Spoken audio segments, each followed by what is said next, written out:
type this up again. Let's start. أعوذ بالله من الشيطان الرجيم بسم الله الرحمن الرحيم رب اشرح لي صدري ويسر لي أمري واحلل عقدة من لساني يفقهوا قولي. Jazakallah khairan to all of you for taking time out on a weekday to listen to this presentation about the history of Mecca and Medina, because inshallah most of you guys are going there, and it's something that it's my passion. I like to share these stories, and I'll tell you why it's important.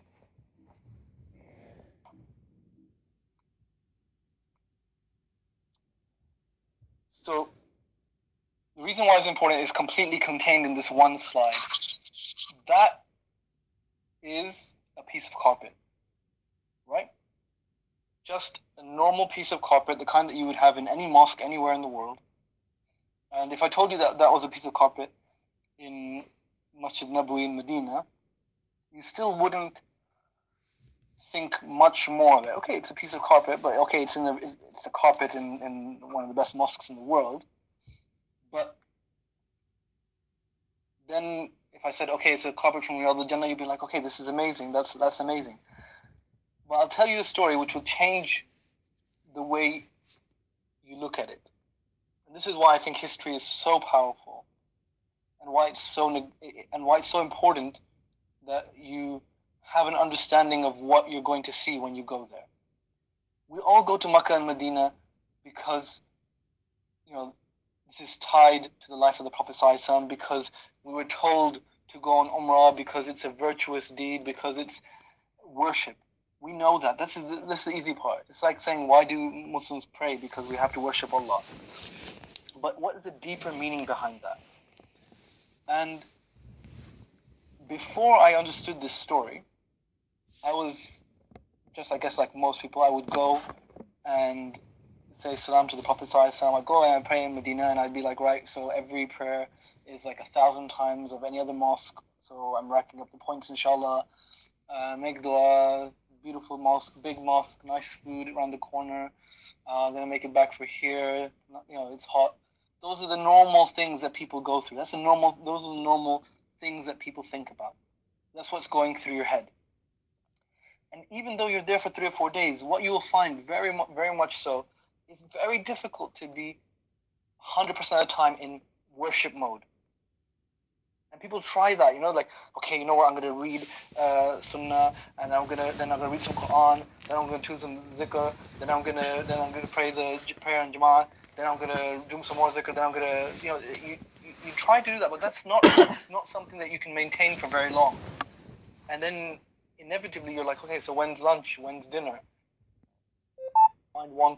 The mind wanders. And I was exactly like that. And when I was about 7 years old, I remember we went to Medina. We used to be blessed to live there. And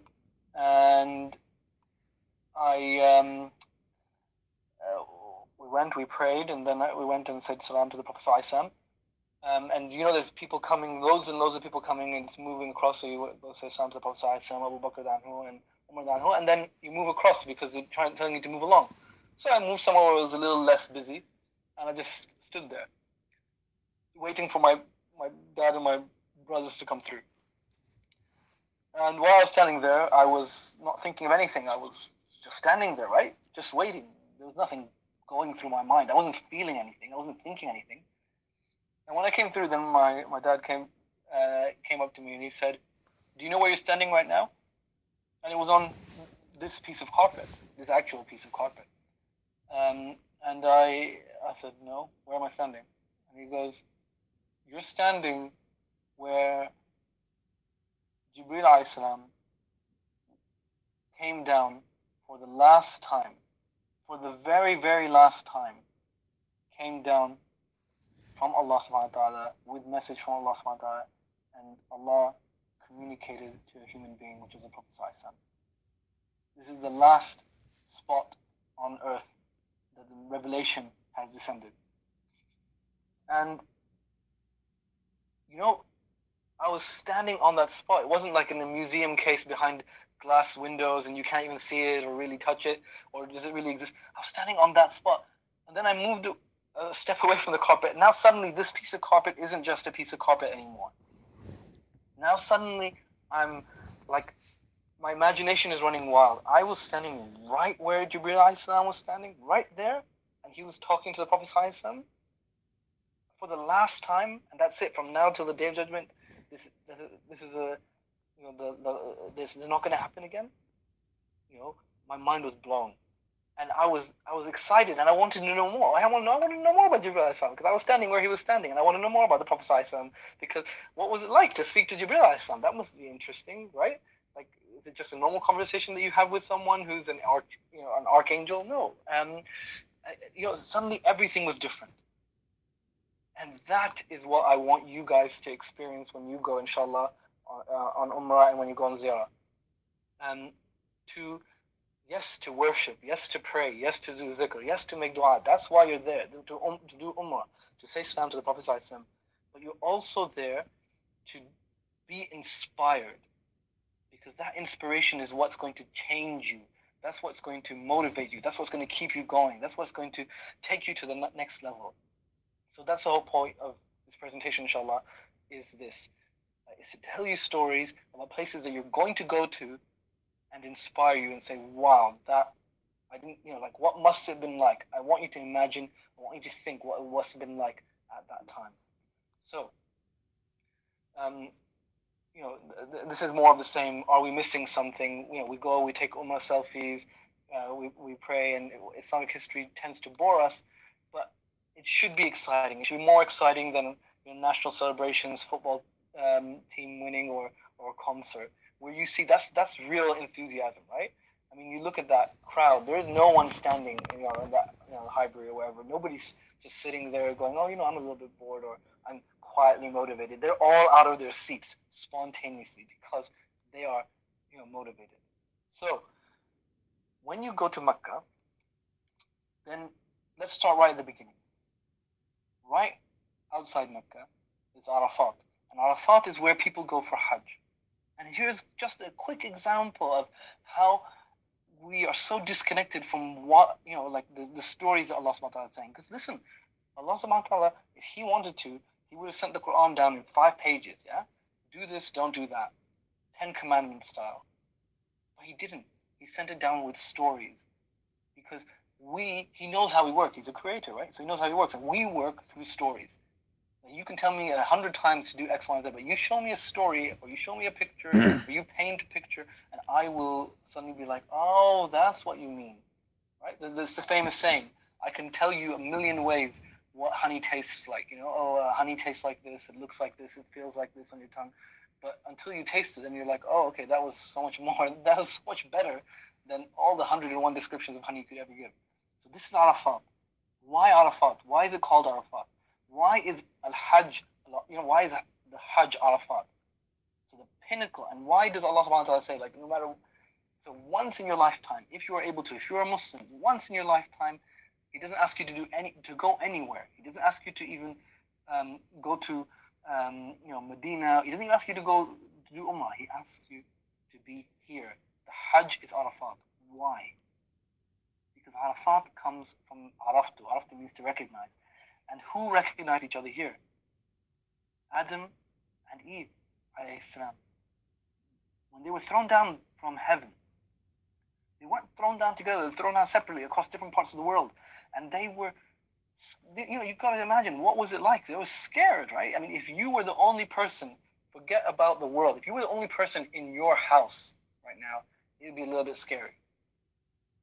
But if you were the only person on your street, or you were the only living person in your town, or, it's so, the mind boggles how scary that is. If you're the only other person on the continent, there's only one other person in the whole world, I don't even know how scared they must have been. And to go from heaven to this, so they went looking for each other. And we don't know how that journey was or how difficult it was, but we can imagine, right? And then they found each other. And when they found each other, when they found each other, I'll just go back, sorry. I pressed the button accidentally. When they found each other, they, met here and they recognize each other. And this is why Allah subhanahu wa ta'ala wants you to come here. Why? Because all good stories, Lord of the Rings, Star Wars, whatever good story you can talk about, finish at the beginning.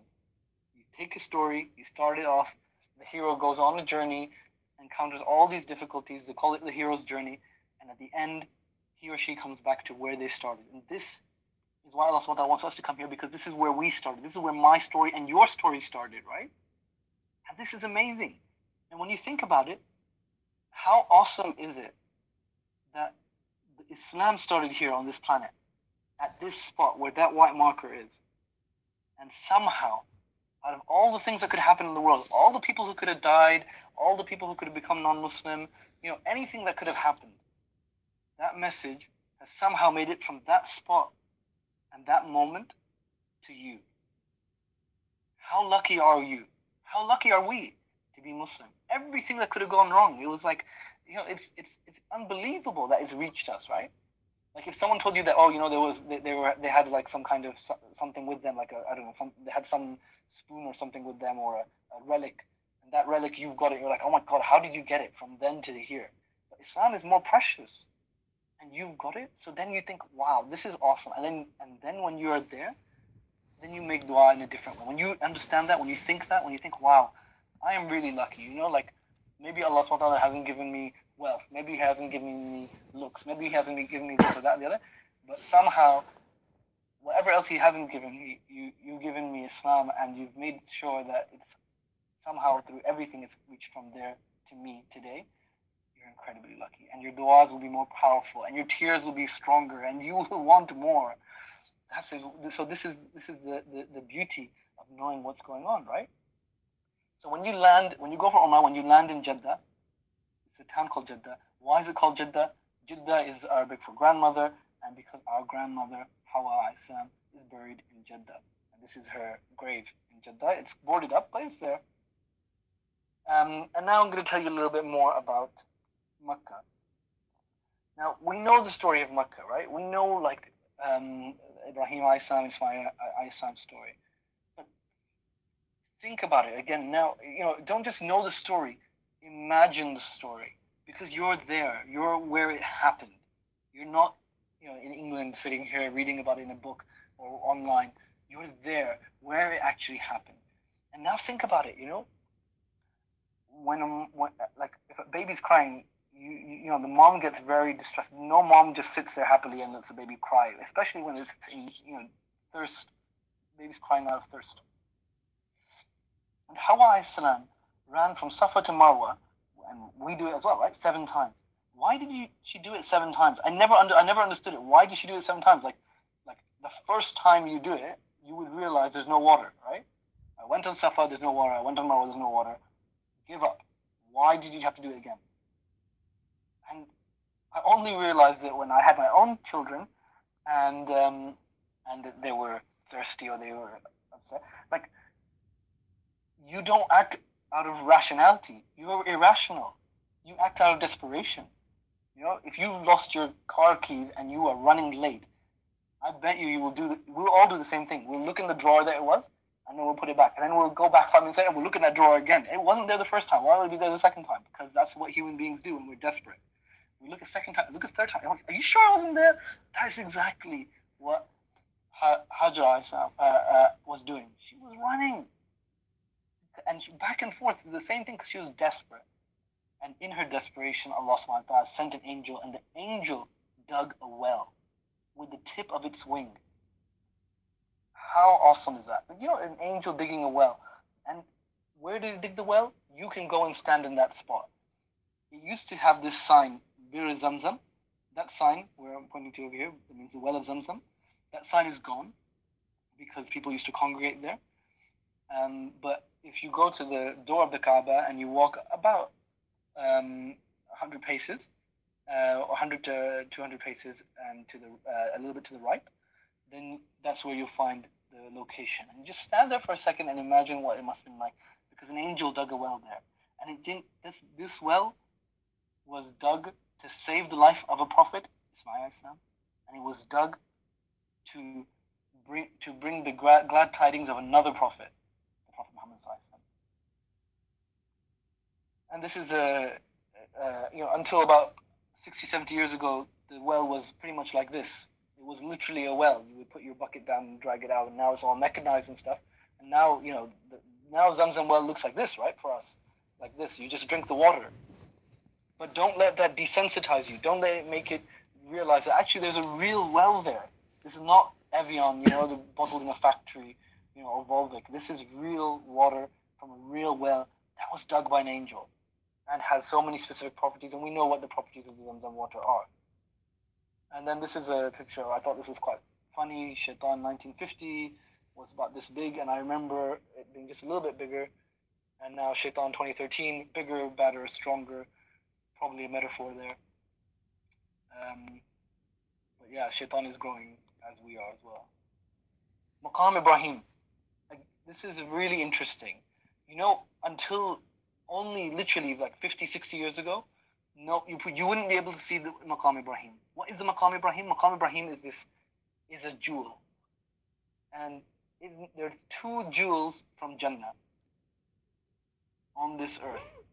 Two literal like diamonds or rubies, or we don't know what kind of jewels they were, but they came down from Jannah and they're deposited on the mountains of Mecca.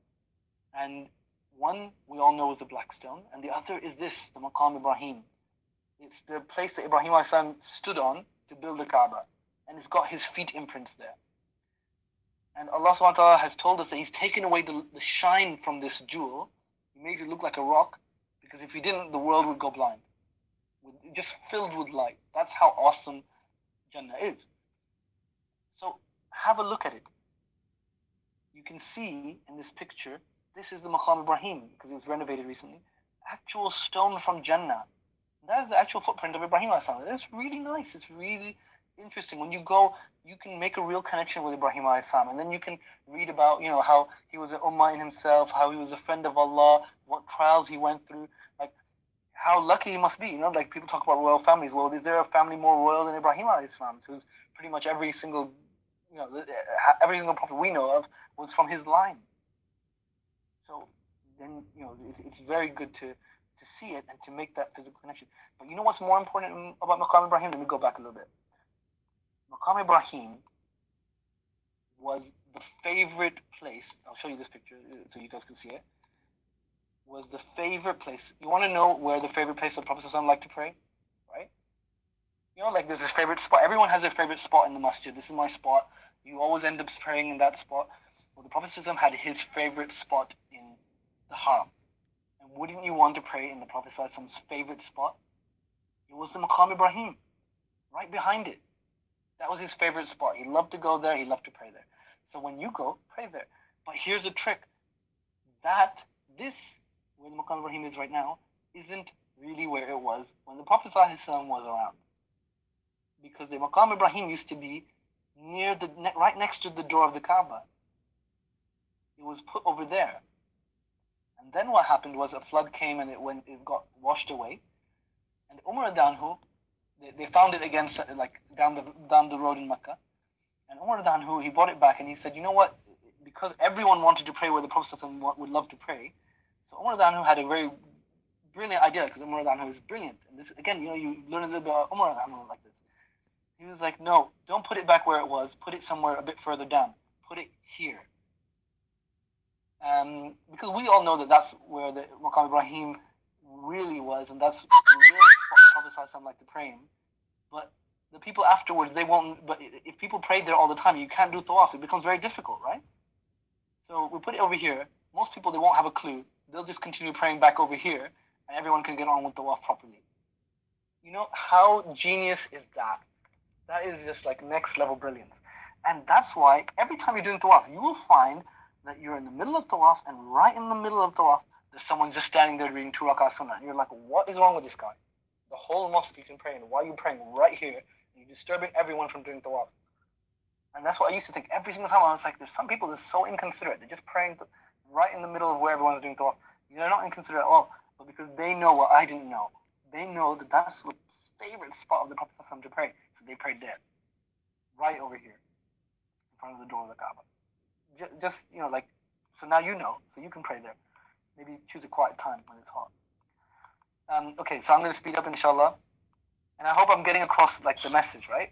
The idea is be, open your eyes and see what beyond what just everyone else sees. See beyond just the rituals. See the story that you're part of. So the black stone is the other jewel from heaven, and I call it the white stone. Why is it the white stone? Because it was originally white. Almost all of us know this. But do you know that part of it is still white? When I learned that, I was my mouth, it was just open. I was like, what do you mean part of it is still white? I thought we all went black. I was like, no, the back part of it, which mankind is not kissing and transferring our sins onto and making it black, is still white. And this was confirmed in the history books. When the black stone was broken, the people who were fixing were like, yeah, on the other end it's just white, which is, subhanAllah, it's just a complete miracle. And also it's interesting to know that the black stone has been broken into pieces, and I'll explain that at another time, but it's been broken into pieces and it's in this kind of mixture, and these are the stones are in the mixture. So when you go to kiss the black stone, if you get a chance, it will be quite busy. But again, the rule of thumb is the hotter it is, the less busy tawaf will be. But it'll be dangerous and hot. So you literally need to like throw water and zamzam and drink water all over your body every single circuit that you do, just to stop being heat stroke. Okay, and it's serious. I'm like not even joking with you guys. You can die if you don't watch out for yourself. The heat over there, it will cook you. So you put water on yourself all the time. But if you go when it's really nice and cool, like in the evening, it'll be very busy. But anyway, when you kiss the black stone, try to make out where the stone is, and rather than all this ambergris and perfumed stuff, because the stone is really what you want to kiss, right? This is the mountain of Qubais, which is near the palace is. That's interesting because this is where the first ever square building was made. Because the Kaaba was built with corners, and human buildings were not made with corners before the Kaaba. Before this guy called Abu Qubais, because people thought that Allah subhanahu wa ta'ala's house has corners, so our houses should not have corners. Because Allah subhanahu wa ta'ala for some reason wouldn't want that. And then one day this guy called Abu Qubais wakes up, and he lived on this mountain, and he built his house with corners. And everyone was shocked. It was like, they just watched and they were like, oh my God. But this guy seemed like he was a bit of a legend, and he was just like, I don't really care. I don't see the big deal. And so everyone else was like, well, okay, let's see. If by tomorrow he's destroyed, then we were right, and we should all keep to our round houses and teepees and caves and huts and whatever. But actually, if he's alive tomorrow, then we're going to build our houses with corners too. Next morning they woke up, Abu Qubais was still walking around, whistling away, and they were like, okay, from that time on, human beings have started building houses with corners. And this is where it started, the mountain of Abu Qubais, just outside the Haram. The original shape of the Kaaba, yes, the Kaaba that you look in front of you wasn't always square. It was this kind of rectangular shape with this curve. It didn't used to have a roof. It used to have two doors, one to go in, one to go out, and they were on ground level. That's what the Kaaba used to look like. Obviously, we know what it looks like now, because the Quraysh didn't have enough money to build a Kaaba. Why didn't they have enough money? Because they didn't want to use haram money. Even the non-Muslims did not, the Quraysh did not want to use haram money to rebuild the Kaaba. And this rich town of Mecca did not have enough money to rebuild the Kaaba, one room, one building. And you think, how could they be that evil? Like all their money is in prostitution and gambling or whatever.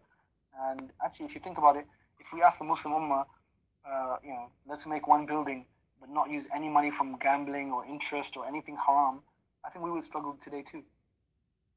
This is the Hijr Ismail. This is part of the original Kaaba, but the Quraysh didn't rebuild it because they didn't have money. But they did something interesting. They made this area that you see here a little bit bigger than it should be. Which means that everyone goes in there and they all pray, and they think this is, and the Prophet ﷺ has said that, praying in here is like praying inside the Kaaba. And so, I don't know if any of us are going to be lucky enough to go inside the Kaaba, but we can try to pray here. We might be lucky enough to do this. Be careful. Only rows 1, 2, 3. That's it. Are definitely within the boundaries of the Kaaba. The back rows, they're probably not. So you see a lot of people, they come in here, they think, oh, I'm praying inside the Kaaba, but they're praying at the back, and they're not really praying inside the Kaaba at all. So when you go there, wait an extra 5 minutes, but get into those first 3 rows. So you make sure you're as if you pray as if you pray because you're in the vicinity of the actual Kaaba, whether you're enclosed by the walls or not. And I'm going to skip over these parts, inshallah. This is Wadi Muhasir. On your way out of Arafat, you'll see a small sign for Wadi Muhasir. You drive past it, you just look. There's nothing there because this is where the punishment of Allah descended upon Abraha and his army of elephants, and they were destroyed. And when there's an area that the punishment of Allah descends, then you don't stay there, you just look and move on. Birthplace of the Prophet House of Halima, you won't be able to visit it, so I'm not sure of the authenticity of it, so we'll skip past that. This is images of the Kaaba that was flooded. The Kaaba used to get flooded on a regular interval. This is another interesting thing. The first 100 years after the Prophet ﷺ, Muslims used to only pray in this direction. They didn't pray in circles. We used to pray just in a straight line because there weren't that many of us. So Imam would be here and then you just go all the way back. After 100 years, there were so many Muslims that they had to stop praying in circles and there was no space. But when you pray in the Kaaba, try pray in that row. Try pray at the front row if you can, because there's something special. If you imagine, you're not just praying 2 rakahs right in front of the Kaaba. The whole world is behind you. The whole world. And at that moment, there might be literally 1 million people who are praying in that direction right behind you. And it's a special feeling to be in the, there's a front row of the mosque. And it's that, like if anyone is in the front row of the mosque, you have that feeling. It's a different feeling to being on any other row. What about being in the front row of the world? That is a much more different feeling. So try it. I would recommend it. This is the house of the Prophet ﷺ, and we're nearly finished with Mecca now. This is where the house of the Prophet ﷺ was. This is Bab Safa. This is a ramp. The ramp is still there right now because they're doing an extension of the Haram. So this is the Bab's. There's Bab Safa over there, and there's Bab Malik Abdul Aziz, and this is where those huge, those 7 hotel tower things are, Abraj al-Bayt. So if you walk out of them in a direct line, no to the right, in this area, that's where the house of the Prophet ﷺ used to be. Completely paved over, no sign, no nothing. But that's where it used to be. And it was a big house because he was married to a very rich woman, Khadija anha. And here's a picture of the house that's under the floor where you can go and stand. This is what they excavated, and they put the tiles over it because they have their own ideas of what history should be and shouldn't be. And this is the inside of the house of the Prophet ﷺ, our Prophet ﷺ. Like if I showed you a picture for your house from back in the day that you grew up in or you spent so many years of your life, it would be very special, right? This is the house of the Prophet ﷺ. Like it's more than special. And as you can see, this is not a mud hut as other places are. There's still, like it had stone stairs. It had, it was made of like of stone in many places. It was a sign of being very rich. The Prophet ﷺ had a guest room. This is where the Prophet ﷺ had his own personal musalla area. And you can see, so this is all underneath your feet when you go there. This is the entrance to the Prophet ﷺ's house. We know so many things happened in this place, not least when the Prophet ﷺ escaped to Medina. This is Jabal Nur. The Ghar Hira is at the top of it. And again, it's really tall. It's really far up in the sky. And you have to imagine, like the Prophet ﷺ used to go there and just sit there by himself. Like what it must have been like. And maybe you sit there and look out at Makkah and think, what would he be thinking? And what were the circumstances? So subhanAllah, it's really worthwhile going here. This is the Musalla area. Some lucky man got a chance to pray over there just before they paved over it. And when you look from where the Prophet ﷺ's house is, if you look to the right, you will see this is the Hilton Hotel. I think it used to be part owned by the Sultan of Brunei. And it's got the KFC, which everyone will know and everyone will visit, or Al-Baik. And right around there is where the house of Abu Bakr Anhu used to be. And if you look at it, it's very close to where the Prophet ﷺ Khadija Anha's house was. And that's because the Prophet ﷺ and Abu Bakr anhu weren't childhood friends. They weren't best mates from when they were small. They became good friends because the Prophet ﷺ went from being a poor person to moving into the rich part of town. Right? This is the rich part of town. Abu Bakr was already rich and he lived in the rich part of town. So the Prophet ﷺ moved there. Like this is like this is interesting. Like it makes them like real people. There's a rich part of town. They have a dodgy part of town. They have they became friends because they were neighbors or they lived close to each other, so they must have seen each other walking by. This is, it makes these people who we look up to into real human beings who we can follow and we will inspire to follow. And finally, I want to finish this with Safa. The Prophet ﷺ said, Allah subhanahu wa ta'ala says in the Quran, Inna Safa wal Marwa min sha'airillah. Allah subhanahu wa ta'ala says, indeed Safa and Marwa are from the symbols of Allah. Now, I never got it. Honestly, I used to read that and think, like a symbol is a big thing, right? The symbol of a king is his crown. The symbol of some movie star will be his hairstyle, or a symbol is like your shorthand for you.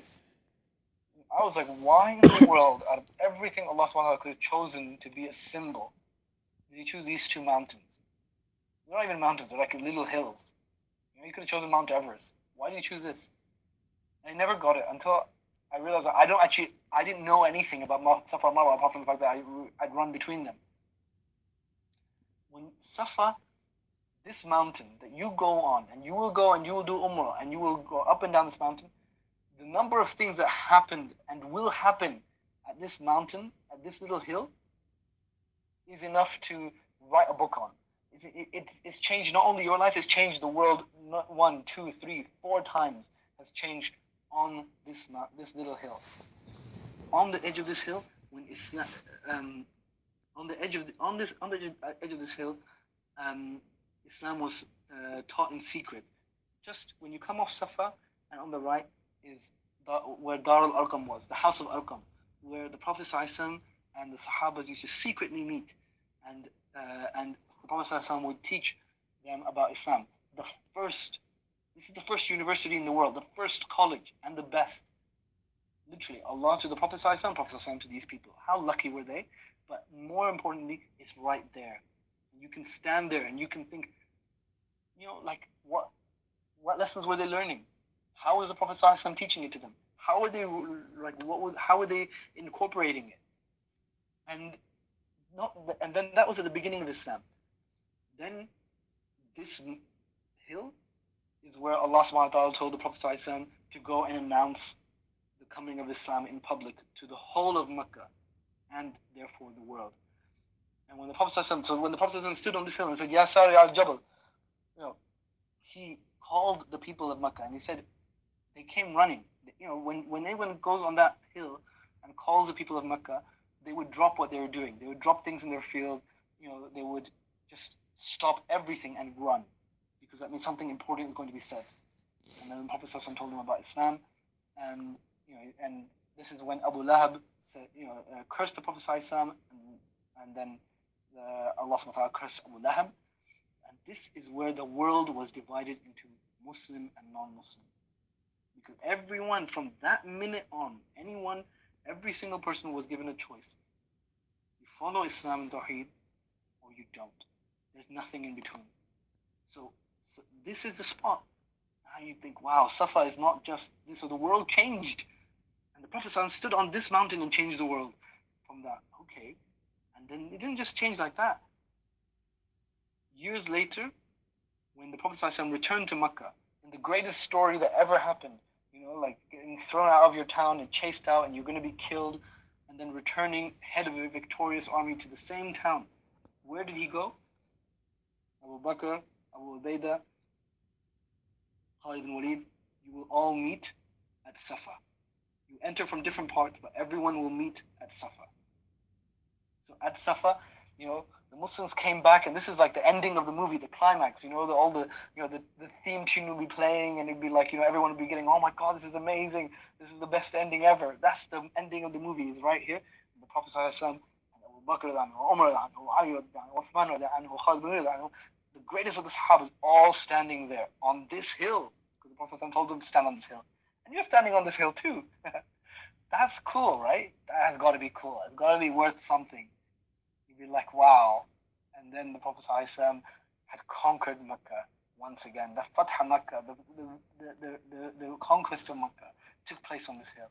And on this hill, at the Day of Judgment, an animal will come out that will talk to human beings, and we will know for certain that the end is nigh. So, it's not just another mountain. It's not just another hill that you need to go. It's not just the story of Hajj al-Islam. There's so much more to Safa than meets the eye. For the interest of time, I will move on, inshallah, and move on to the story of move on to Medina, inshallah. And I promise I've already kept you guys 45 minutes. This is the images of the Kaaba being rebuilt multiple times. This is the inside of the Kaaba, the actual inside of the Kaaba, because in 1996 it was completely rebuilt from scratch. This is the original Kiswa. The Kaaba Kiswa used to be in different colors. You can imagine that as well. This is a Kiswa from more than 1,000 years ago. This is a Kiswa from a few hundred years ago, Ottoman times, multicolored. There's a story behind the 7th minaret. I'll tell you later, inshallah. This is the inside of the Kaaba. It's marble covered. It's got 3 pillars. And yep, in the old days, you could just drive your car right up to the Kaaba and park wherever you wanted. And there's a story about the Golden Kaaba, first row of the world. Now you go on Umrah or whatever, and you post a picture on Facebook and say, oh, mashallah, I've done Umrah. In the old days, they would take it more seriously.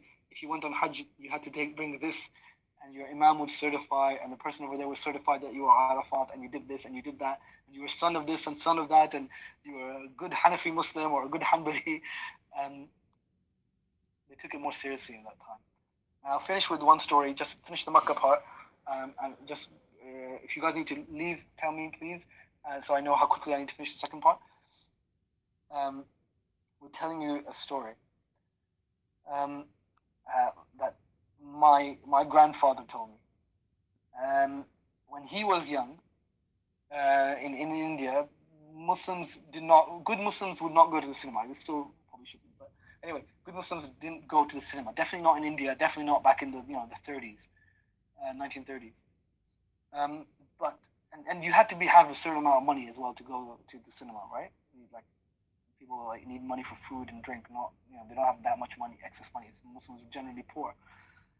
But the first ever video of the Kaaba had been taken, and it was going to be shown. It was showing in the cinema, just a 10-second clip, right? But it was going to be on the movie. And these people, the majority of the Muslim world has never been there. They don't have the money, the time. They didn't get the chance to go, and they didn't have what we've got, pictures, hundreds of pictures everywhere. So we know what it looks like, and we can just turn on Islam channel and just see it live, and it makes us lose respect for it, because it's too much on tap. If I want to go, I just pay money and I'll be on a flight, and I can leave here at Fajr and I'll be in Makkah by Zuhr, inshallah. How blessed are we? But that blessing comes with a curse, which means that we take it for granted. So let me tell you about these people who didn't take it for granted, because they not only knew that they would never eat, they probably would never get out of their village, they definitely would never get to Makkah, as far as they knew in life. They barely had enough to eat. And they would never even see a picture of Makkah, of the Kaaba. They would not even know what it looks like. And then suddenly it's in the cinema. For a few seconds, grainy black and white footage. And the ulama went and they said, don't watch it. It is haram to watch it, because if you watch it, you will have no respect for the haram on the Kaaba, and you will not try and go because you've seen it already. You shouldn't go. But you know what the poor people did? They went anyway.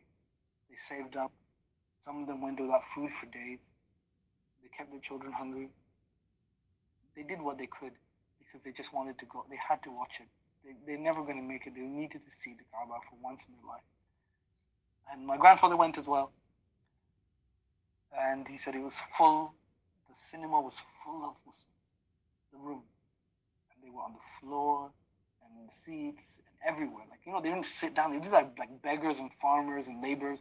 They'd never been into this room before, right? They probably never sat on a chair. They're just everywhere. And it was packed. And it was quiet. And then the lights went off. And the screen flickered, and suddenly grainy black and white footage, the kind of footage that we would be like, oh my god, my TV's broken, showed the Kaaba. And as soon as it came on, the entire audience, there was a sudden, just gasp.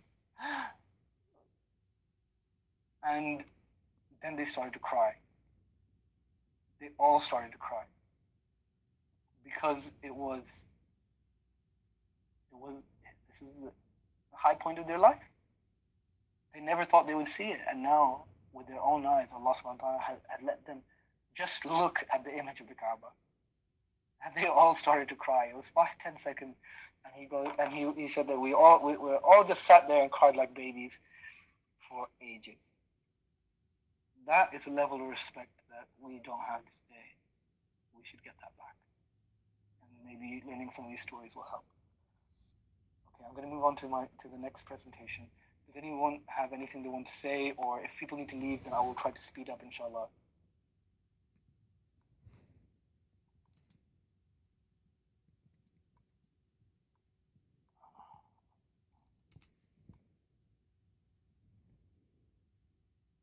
Why rain but no mercy? That's called Mizab al-Rahmah. This sprout, because it's the mercy of Allah subhanahu wa ta'ala that descends on us, that water falls in the Kaaba and then it falls on us. We get the rain now, but we don't have mercy because we're not that type of people that deserve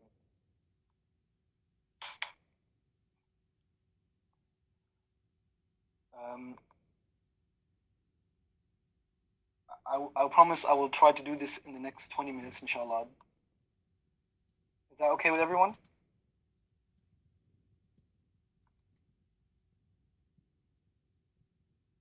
Well, you have all the time in the world.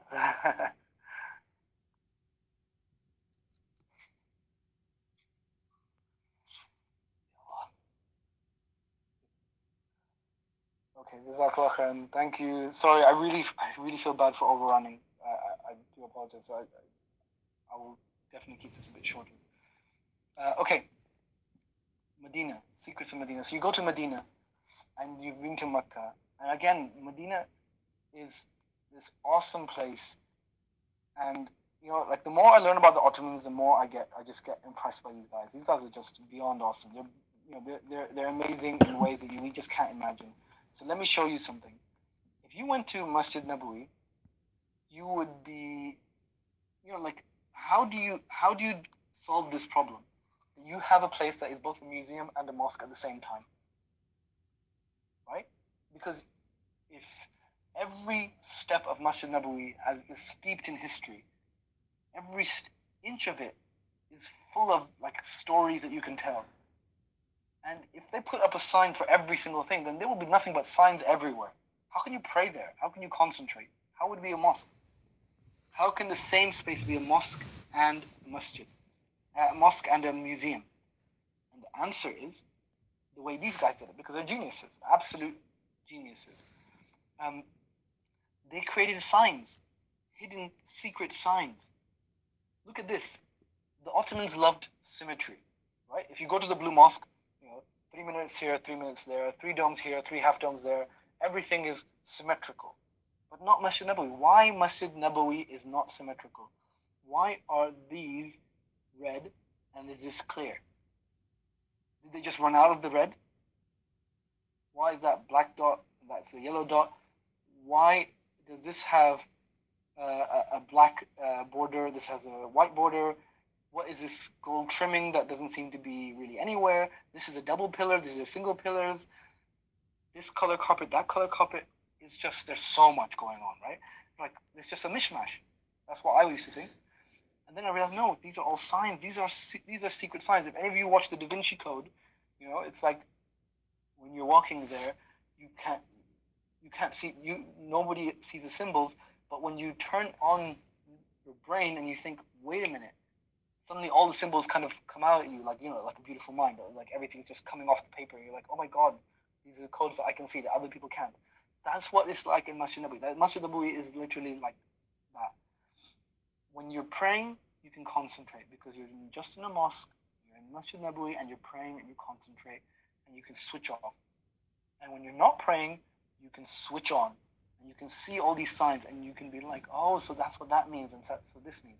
For example, let me give you one example.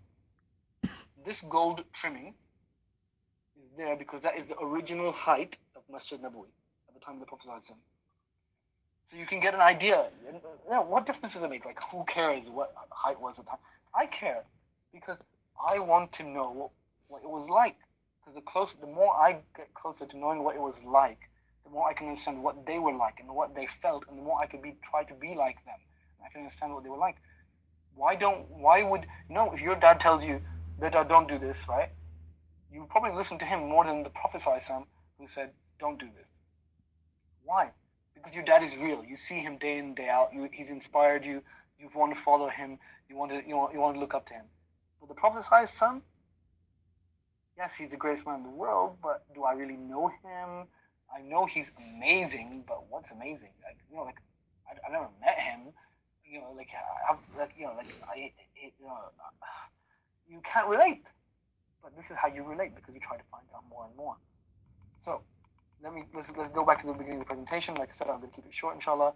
So Medina, again, the whole of Medina, the first thing you need to know, so the entrance to the Prophet's house in Mecca, this is where the Prophet escaped to go to Medina, and when he went to the house of his friend, which was literally just down the road, Abu Bakr anhu. Abu Bakr anhu, being the legend that Abu Bakr anhu is, wasn't like, because the Prophet turned up in the middle of the night. Abu Bakr anhu wasn't like, and what did the Prophet say? This is the conversation. It's time. Yeah? And Abu Bakr anhu like, time for what? Let me just absolutely be clear here. Is it time for hijrah? Is that what it's time? Is it like now time, or like tomorrow, or a week from now, or you'll send me a message? No, that's what we would do. Abu Bakr anhu's answer was, that's fine. I've got 2 camels out in the back. They're already fed, watered, and they've got the stuff on them. Let's go. Dawn, legend.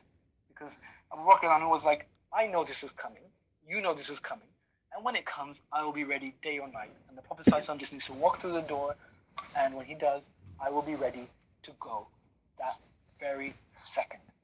And that's what makes Abu Bakr anhu Abu Bakr anhu. That's what makes us us. And we should try to be a little bit more like that. Be proactive, is what I'm saying. This is the mountain of Thur, where Abu Bakr and the Prophet ﷺ hid. This is the cave of Thur, and it's been extended, but it was about half that height. And you can imagine what it must have been like to be hiding out in a cave like that, with scorpions and people looking for you. This is Masjid of Quba. And here's another interesting part. We know Quba, first mosque built in Islam. We know that going to Quba to pray is like getting the reward, inshallah, of an Umrah. But what we don't know, here's the interesting part, is that outside of Quba, oh wait, I don't have a picture. I'll show you a picture later. When you come outside of Masjid Quba, there's some water fountains. And these water fountains, where you can drink water from, are linked to the well of Uthman radiallahu anhu. What's the well of Uthman radiallahu anhu?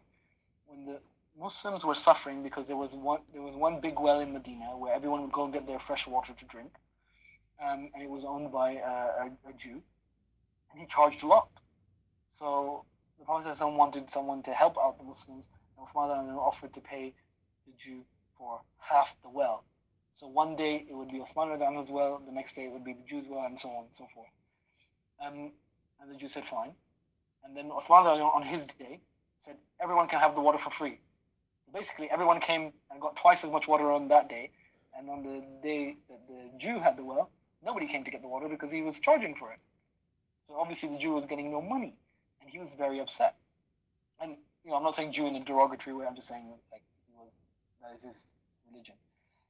And he went to Uthman and he goes, look, just buy the rest of the well off me. I can't do anything with it.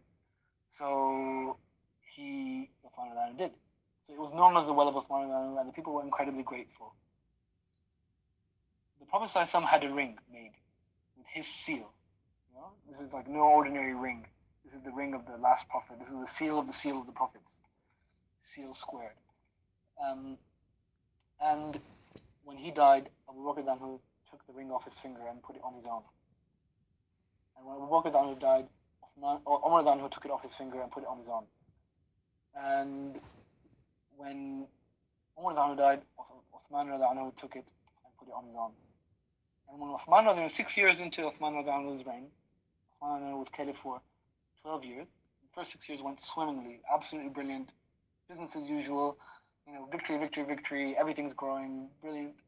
And then 6 years into it, Uthman radiallahu anhu was sitting on the edge of his well, the one he brought, and then the ring slipped off his finger into the well. The ring of the Prophet ﷺ. Oh well, no big deal. And from that year, everything went pear-shaped. 6 years later, Uthman was killed, and the ring was never found again. And the legend has it, I'm not sure if it's true, legend has it that the Muslims will be united one more time when that ring is found. Might be true. And people have actually gone looking for it in that well. That's how much people want unity, but maybe they wanted a shortcut. So they just decide to go look for the ring. This is the real, Lord of the Rings movie. Forget that. This is real, right? And people would jump into the well looking for it. And I've seen the well myself. I've been there, and only literally between about 10 years ago, the government shut it and then they paved over it. The well still exists, and the water from the well comes and feeds the water tanks outside Masjid Quba. And that's why there's a big line of people always trying to drink water from Masjid Quba, because it's a special well. It's a well of Uthman radiallahu anhu. It's a well that has the ring of the Prophet ﷺ in it. There's a bit of a legend around it. Where the Prophet ﷺ is buried, if you come out to the right, was the house of Abu Ayyub Ansari radiallahu anhu, where the Prophet ﷺ used to live. This is the way the Masjid Nabawi used to look, so you get an idea, And this is interesting. This is where Aisha radiallahu anha's house would be, for example. And this area is covered. Why is this area covered? Because originally, the first Qibla when the masjid was built was that way. Not this way, not towards the Kaaba, but to Jerusalem. So that's important. I'll tell you why in a second. So again, this is give you a rough idea of what the houses were like at the time of the Prophet ﷺ, because you're going to go here and you're going to be standing right there and there and there and there and there and there and not even realize it. So try to think, okay, so this is what it was like. The houses were rooms. The rooms had literally narrow alleyway between them, so small that Aisha radiallahu anha could sit in her house. This was the house of Salama. This was the house of Aisha radiallahu anha, where the Prophet is buried right now. This was the house of Hafsa radiallahu anha, and this is the house of Fatima radiallahu anha. Yeah, right back there. Or room. These are the rooms. Aisha radiallahu anha and Hafsa radiallahu anha could talk to each other without leaving their room. That's how close they were, but they weren't joining each other. There was still space to walk between them. And Salama radiallahu anha's house was here. So that was also the Prophet ﷺ's house. He used to go there, he used to live there, he used to sleep there. That's where you stand. That's where the brothers stand to say salam to the Prophet ﷺ, because the Prophet ﷺ is buried there. So this is really cool. You're actually standing, you think like, oh, it must have been so nice to just look at where the Prophet ﷺ used to live. You're standing where the Prophet ﷺ used to live. One day a week. Anyway, I move on. Interesting to note, the whole of Medina at the time of the Prophet ﷺ probably would fit into the masjid today. And the masjid is actually becoming expanded. But that's how small Medina was. Because, for example, Jannat al-Baqi, which is here, this is Jannat al-Baqi now, all this was just this much, and it was on the outskirts of Medina. Or the outside of Medina. So Medina was actually quite small, and everything happened in that short area.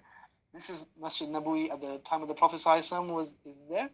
This is Masjid Nabawi until 20 years ago. This is Masjid Nabawi that I remember when I was a kid. This is Masjid Nabawi today. This area here. And this is Masjid Nabawi that is being built right now. This whole area, 5 times bigger. And, there's a few issues about respecting the Haram. The Ottomans, they introduced electricity to Masjid Nabawi before they introduced it to the Sultan's own palace. Medina and Mecca would never have a governor.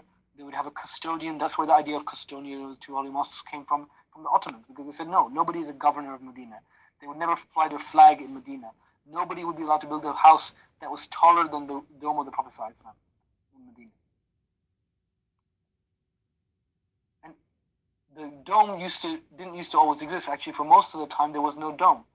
But at the time of the Mamluks of Egypt, they built a wooden dome, then they built a white dome, and then for the longest period of all, the dome has only been green for the last 100 years, maybe just a bit more, 150 years. It used to be purple, probably for about 200-300 years, because purple was the big color that everyone liked in Hijaz, so they used to color everything purple. So the green dome that everyone goes, Hari Gumbat and green dome, they go on about it, is actually the purple dome. And this dome has another dome underneath it, and I'll show you a picture. I showed you this.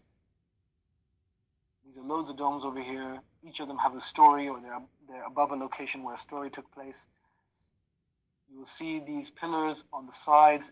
They say Had Masjid Nabawi, which means the limit. This is how big the Prophet's mosque was. A garden from the gardens of paradise. We know Riyadh al-Jannah. I thought this was awesome. I took this picture while I was standing to get into Riyadh al-Jannah. And there was a big queue, and I was waiting, and then I looked down and I realized I had 1 foot here and 1 foot there. Literally 1 foot in heaven, 1 foot on earth. And that's the way you should look at it sometimes. Get lucky enough to go. Some people aren't. This is where the Prophet ﷺ used to pray. Where he put his head is now covered by this area. So when we pray, if we put your head there, you will be putting your head where the Prophet ﷺ used to put his feet. And if you wait and you try hard enough, you can get there. These are the steps of the mimbar of the Prophet ﷺ. We know the story of the mimbar. We know how it used to be a piece of wood, a tree stump, and then the Prophet, when the mimbar was made, the tree stump cried, and everyone attested to this miracle. This is not the real mimbar of the Prophet ﷺ that was lost in a fire. But this is where it was. 3 steps. And the Prophet ﷺ said, the steps on my mimbar are the steps to Jannah. So when you go there, when you look at it, don't look at it as a mimbar. Look at it as the steps to Jannah. Don't just look at it as the steps to Jannah. Look at it as this is the place the Prophet ﷺ used to give the khutbah. What kind of khutbahs were they? Don't just look at it as where the Prophet ﷺ used to khutbah. This is the place where Abu Bakr stood and told the people, everyone, Umar was standing around there, waving his sword, saying, anyone who says the Prophet ﷺ is dead, I'm going to chop his head off. And Abu Bakr wasn't like, oh man, just stop. He went straight here and he stood here. And he told everyone that let everyone know, those who worship Muhammad should know that Muhammad is dead, and those who worship Allah should know that Allah is ever living and will live forever. This is the mimbar that he gave his first speech, Abu Bakr. This is the mimbar that Uthman stood on. And then the people who came to kill him threw a rock and they knocked him unconscious. There's so many big things that have happened on this mimbar. And these are the steps to Jannah. This, make dua that, look, I've seen it with my eyes. Now may Allah subhanahu wa ta'ala make me recognize it again. On that day of judgment, everything is scary. And when you're scared, you look for anything that is recognizable. Because if you recognize something, then it makes you less scared. Right? Familiarity makes you less scared. That's what you want. So if on the day of judgment you recognize these because you think, oh my God, I remember this because I went there and I saw these steps. This is the steps of Jannah. You'll feel a little bit more secure. I remember this place. I prayed here. This is a garden from paradise. I prayed here. And then I'll finish off with this part. This is the part I find really, I love this part. So, sisters, I don't know if any sisters apart from Taslim are here, but when you come to say salam to Prophet ﷺ, you'll come over here. The men go around the corner, like I said, where the house of Salama was, but you come over here, and the women are really upset because they're like, why don't we get to go where the men go? What they don't realize, and I don't even know if the authorities realize, actually where the women go is the better place to go. I'll explain. But around the corner is this platform. So this is the Hujra, the house of the Prophet ﷺ and Fatima Anha, where the Prophet ﷺ and Abu Bakr and Umar are buried. And there's this little platform. I'll tell you about that platform in a second. I'll move across. Because of time. Tell you a story about the door of Abu Bakr anhu. Sorry, I moved past it.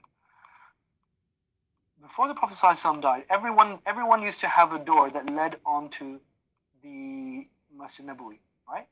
So they built their houses, and they built their houses all around Masjid Nabawi, and their back wall was the wall of Masjid Nabawi, and then they opened their door so that literally you could walk out your back door, and you'd step right into the mosque. It was easy for them. And the Prophet ﷺ said, everyone else shut all these doors, except the door of Abu Bakr anhu, leave that one open. And this was where the house of Abu Bakr anhu used to be.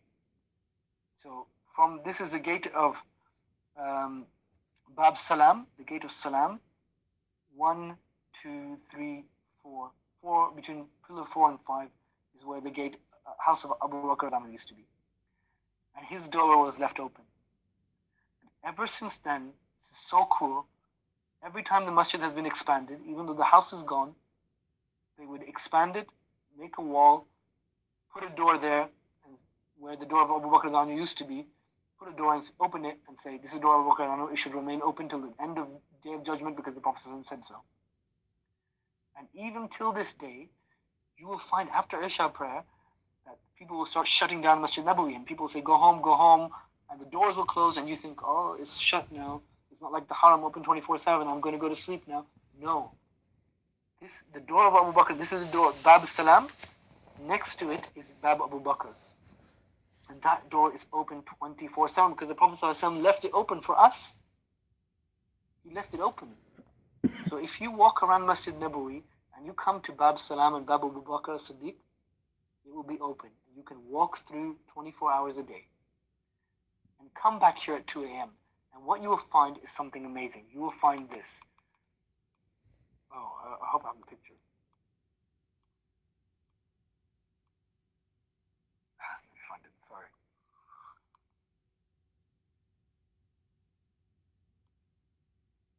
This is what you will find. Have you ever seen Masjid Nabawi like this? This is a picture I took myself. Empty. There's 2 or 3 cleaners here, 2 or 3 cleaners there. Empty. All to yourself. I felt like a king. Why? Because you came at 2 o'clock in the morning. And there's a few hundred people there, but most people aren't there because they don't know. And you can just walk around in Masjid Nabawi like a king and be like, wow, this is amazing. And spend your time and see what you want to see. So anyway, you can go there, and when you go there, then come back to this place I was showing you. The Mihrab of Tahajjud. This raised platform around the corner from where the Prophet was buried, around the corner from Rawd al-Jannah, is this place. The Mihrab of Tahajjud. The Mihrab of Tahajjud is behind this bookshelf of Qur'an. And that is where the Prophet ﷺ used to pray Tahajjud prayer. Why is that awesome? Because A, you will be coming back here at 2 or 3 o'clock in the morning when you should be praying Tahajjud prayer anyway. So if you're going to pray Tahajjud somewhere in the mosque, why not pray Tahajjud where the Prophet ﷺ prayed Tahajjud? And it's not just the Prophet. The Prophet ﷺ had, the whole of humanity have 5 prayers incumbent on them, except the Prophet ﷺ. He had 6 prayers incumbent on him. He had 6 prayers. He had to pray Tahajjud. No excuses. No, I'm tired tonight or whatever. He had to pray Tahajjud prayer. Why? Because the Prophet ﷺ taught us by day, and Allah taught him by night. Tahajjud prayer is not just 2 rak'ahs, wham bam, I'm done, and I make my du'as. No, Tahajjud prayer is literally, this is you having a conversation with Allah. And this is the Prophet ﷺ having his training sessions. This is the most amazing, most mind-blowing training session of all. This is, one-to-one teacher-student relationship, except the teacher is the Lord of the worlds and the student is the Prophet ﷺ. And this would happen every night. Here. Every night. Behind this bookshelf is a mihrab, because the Prophet ﷺ used to like to go out and pray behind the house of Fatima in that little gap I used to telling you guys about, between houses. That's where he used to go and pray. So when you go at 2 or 3 o'clock in the morning and you get a chance, and everyone else is trying to go in Rawd al-Jannah, and this place is a little bit empty, go pray here. It'll be really nice. Because you praying in the same spot, the Prophet ﷺ and Allah subhanahu wa ta'ala used to have deep conversations. And maybe you could ask Allah subhanahu wa ta'ala to listen to your du'as as well. Sisters, when you go to say salam, this is where you go to. There are bookshelves all over covering this, but you will recognize this symbol. Remember this. Yeah? It's like rays of light going off in different directions. That is where the door of the Prophet ﷺ used to be. That's where he used to sit. That's where when he was doing istikhara, he would lie down here and put his head inside so that it would get washed. And these symbols are ustawanas. Ustawana means pillar. And you will read signs. Ustawana Aisha. This is where Aisha Dana used to pray. Ustawana al-Mukhallaq, the perfumed pillar. Ustawana of istighfar. There's one where a Sahaba tied himself to a pillar and said, I will not leave until Allah forgives me. And Allah forgave him. There's a pillar where Ali used to stand guarding the Prophet ﷺ. So when you go there, look at these signs, because those signs are awesome. And those signs will teach you something. And those signs will mean that those pillars aren't just pillars to you anymore. This is the mihrab of tahajjud where the Prophet ﷺ used to pray tahajjud. But now that's covered with the bookshelf. I'll come to that part in a second. Just finishing off here. One of the pillars, so you know these secret signs, one of the pillars has a golden base. This one. No one's there. Everyone's trying to get to, I want to pray where the Prophet ﷺ used to pray. Well, for a few years, while the Qibla was in Masjid al-Aqsa, this is where the Prophet ﷺ used to pray. This place. So why don't you pray there? It's a lot less crowded because nobody knows about it. This is the pillar of Aisha. Why is it called that? Because Aisha told the Sahabas, because there's some things the Prophet ﷺ told Aisha that he didn't tell anyone else. And she said that if you knew the benefit of praying at one of the pillars in the mosque, you would draw lots amongst each other to pray at that pillar. And the people said, which pillar is it? And she said, I won't tell you. Everyone left eventually, except Abdullah ibn Zubair. Who was Abdullah ibn Zubair anhu? A huge Sahaba, amazing personality, amazing life, but also her nephew. So he stayed to the end. And everyone said, you know what? Wait. When he comes out, see what he does. And where he goes to pray, that's where it is. 10 minutes later, he came out, prayed next to this pillar. Everyone was like, that's it. That's the pillar of Aisha. And this is the base of the pillar of Aisha. And there's a huge queue there, but you can ignore it because you don't know. But actually, those people at that queue know. Equally, you see this. I'll finish with this. It's my last bit. When the men, you stand there and say salam to the Prophet ﷺ, Abu Bakr and Umar anhu, if you turn backwards, you'll see this. There's a window that leads onto nowhere, onto a blank wall with a security camera. Do you know why that's there? It's a symbol, that's why. This used to be the house of Umar anhu, where it was located. And Umar anhu's house lasted for a long time. But this area where this camera is, that doesn't actually do it very much, is where there's a pillar just adjoining Umar anhu's house, where Bilal anhu used to stand and give the adhan. And I'll finish with this story. Thank you all for your time and your patience. Bilal anhu used to give adhan when he stood there. And after the Prophet ﷺ died, a lot of the Sahabas, they left and they went and they spread themselves across the world so that we could be Muslim today. And after a long journey and long time away, Bilal anhu one day came back to Medina. And when he came back to Medina, he never ever gave adhan after the Prophet ﷺ died. Then he came back to Medina. And when he came back quietly. And Hassan and Hussein saw him. And they said, please, we want you to do adhan. And he had told no to everyone. But he said, I can't say no to you two. I can't say no to the grandchildren of the Prophet ﷺ. So the next prayer, everyone's going about their job. Nobody knows that Bilal was back. Suddenly, they heard the adhan of Bilal again. And in the stories, in the history books, they say that wherever anyone was in Medina, they burst into tears. Because in an instant, they were transported back to when the Prophet ﷺ was alive. That sound of Bilal anhu's voice giving the adhan, the last time they heard that, the Prophet ﷺ was alive. And for a second, they weren't in the world that they were in right now. They were back at the time of the Prophet ﷺ. And they missed him so much, they started crying. Everyone, including Bilal anhu. He finished the adhan. He said, I will never do adhan in the Prophet's mosque again. And he just left Medina and never came back. So my dear brothers and sisters, inshallah, you're going to a special place. Special because Allah subhanahu wa ta'ala made it special, but because our history is there. Every inch, every step, every stone, every marker, every pillar, steeped in our history. So when you're sat there and you've prayed and you're tired, then just close your eyes and imagine what it must have been like, knowing that you had to spread this deen to the whole world, knowing that the fate of millions depended on the actions that you did. A city of angels and legends and warriors and heroes and so many things. When you sit there and imagine that and be inspired to, not just for yourself, but inspire others, inshallah. Tell them these stories, make it real for yourself and make it real for others. And my only request is, when you go there,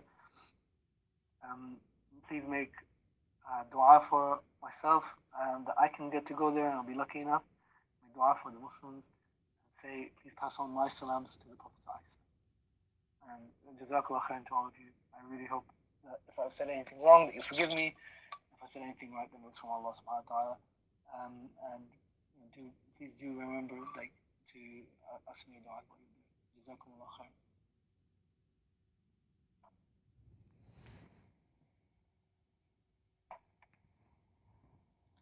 If there are any questions, you can just type it right now. Otherwise, I'll let you guys get on with your life.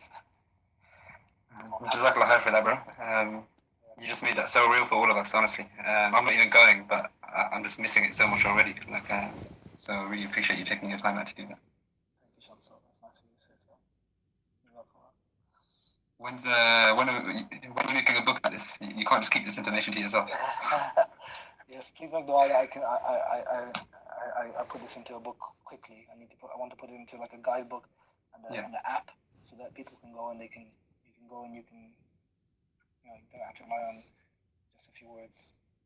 Inshallah. Yeah. So make dua that I got you and we can do that and we get connected to our history, inshallah. Sure. So many more stories, but I don't want to keep you guys up all night. So. But this just gives you a flavor, inshallah. Okay, cool. Jazakallah. The seventh minaret. Tasneem's asking about the seventh minaret. Until 6 months ago, the Haram had 7 minarets, but all the minarets were in 2 pairs, except one which just stood on its own. And I was always wondering, why would you make one? Why one on its own? And the answer is in Istanbul. It's awesome. The answer is the Blue Mosque. So the Blue Mosque, when it was built by Sultan Ahmed. Sultan Ahmed, which is also the name of the Blue Mosque, because it was built by Sultan Ahmed. He was a very young sultan, very religious, very good. He chose the biggest diamond in the whole of the land and took it and sent it to Medina and said, staple it next to the grave of the Prophet ﷺ, which, by the way, inside there is a grave. I'll show you. Let me show you a picture. I hope you guys are still there. Let me show you a picture. I've been looking. So when you go, this is what you see, right? When you go, this is what you see. Now, let me show you behind that.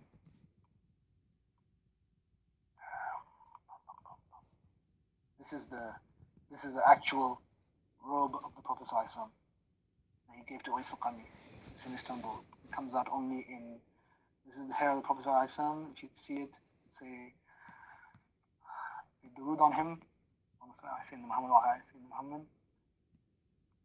You're lucky enough to see a hair from his head.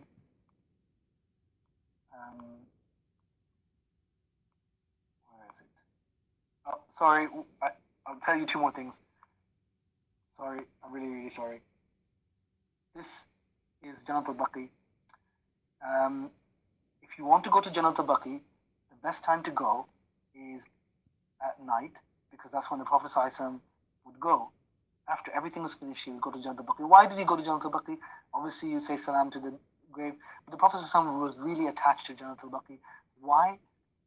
Because he was the Prophet ﷺ. He'd got to where he was, but he missed his friends who helped him get there. He missed his friends, and they died, and they didn't, maybe they died without seeing the victories. So the Prophet ﷺ would always go back and he'd remember his friends. We should always remember the people who helped us get to where we are today. However small a part they played, wherever they wherever they went, take time out and make dua for your great grandfather who you never met and you don't remember his name, but he must have done something right, because otherwise maybe you wouldn't be a Muslim today. Right? The Prophet ﷺ used to go to Jannat al-Baqi at night. So you can go to Jannat al-Baqi at night, the brothers anyway. And what you need to do is you need to pray just outside just near Jannat al-Baqi. Pray your Isha prayer there. After every prayer, there's a janazah. As soon as the Isha prayer finishes, there's a janazah. And as soon as the janazah finishes, they rush. They literally they run. Like I was gasping to keep up with them to take it to Jannat al-Baqi after the prayer. If you run with them, nobody's going to ask you, are you one of the members or not? You just run with them and you go inside. And then you go inside and then you get Jannat al-Baqi all to yourself, just like the Prophet had. And that's the gate of Abu Bakr anhu, door 2B, open as always. Awesome.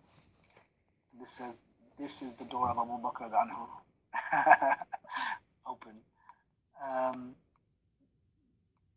And I was showing you, we look at where the Prophet ﷺ was buried from there. And then if you really peek closely, you see this green. And this is what it looks like inside. This is a room. The room has this green cloth over it. This is the bed of Aisha, of Fatima anha. The bed is covered with a cloth. There's some items that belong to the Prophet ﷺ that are under this, but nobody knows what they are because they haven't been looked at in 1,000 years. And this room has no doors. It was built like this because the house, actually, the walls of the house of Aisha fell apart after a flood or a fire, and then the people saw the graves of the Prophet ﷺ, Umar and Abu Bakr, just flat earth. And then they built this, and then they put all this covering over it. The Kaaba Kiswa is changed every year. This is changed once a lifetime. It was changed in the 1970s. It probably won't get changed again for another 30, 40 years until it literally falls apart. But there's no door there. So even the kings, this is where the kings and the presidents or whoever, this is all they can see. You stand here looking into at this. This is where they can come. They can't see beyond this because it's blocked and it's closed to the Day of Judgment. This is Jannat al-Baqi. And I was telling a story about the 7 minutes and I got sidetracked. This is Saqif ibn Sa'ida. You can go and see that. This is where Abu Bakr became caliph.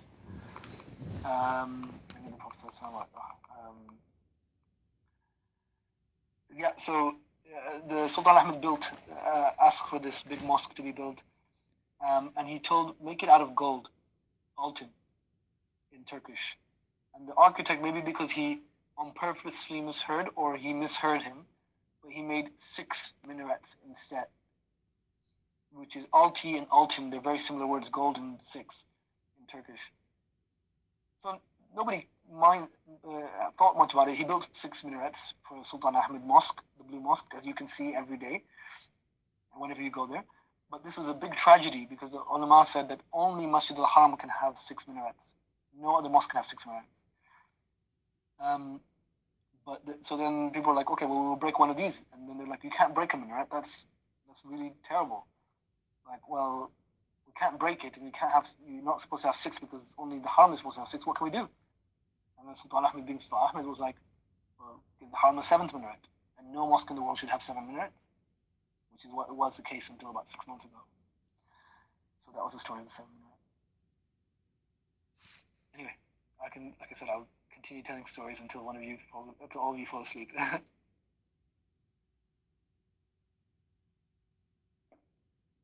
Unfortunately, there aren't many books. There are some books, history of Makkah, history of Medina, by Dar es Salaam publishers, but not these. All these details. They're in lots and lots and lots and lots of different books, and speaking to this guy and that guy, and you know, it's literally just finding out wherever you can. So I need to write the book.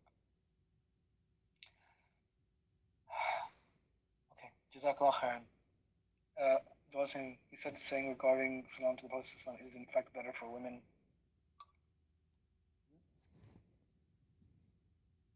No, I said the area is better for women. Men and women go to different areas to say Salam to the Prophet. So where the men go is where the house of Salama was, and where where we see the traditional area. This is where the men go.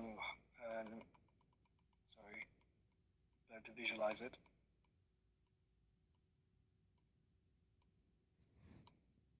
This is where the men stand and say Salam. And the Prophet is like this, Abu Bakr anhu and Umar anhu, and we say Salam from here, from where Salama was. But where the women go is where the Prophet the front door of his house was, which is this front door of his house, and and his body is right opposite that. So it's actually closer to the Prophet ﷺ. Where the men stand is where his face would be facing the Qibla. But where the women stand is closer to where his body is, closer to it's at his front door. It's what he would recognize. So even for the men, this we can go there. When you go and you sit there, this is Riyadh al-Jannah, and you recognize this symbol, you know that you're very close to the Prophet ﷺ. You are literally, inches away from him, as opposed to over there where you're a couple of feet away from him. But the women were like, "Oh, we want to be there." Like, no, I want to be here, and the men can come here as well. But again, most of us don't know.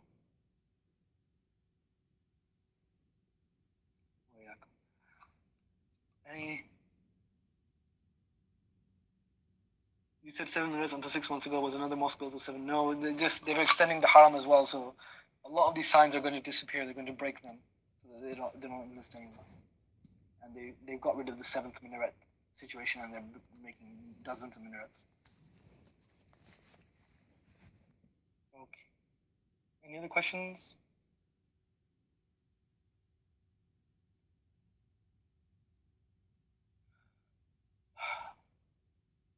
Jazakallah khairan to all of you. And I appreciate the chance that you guys gave to share this, because I enjoy it. Yeah. Take care of yourselves, inshallah, and inshallah, safe journey there and safe journey back. You have to. That was my payment. Jazakallah khair. Take care of yourself, inshallah. Assalamu alaikum.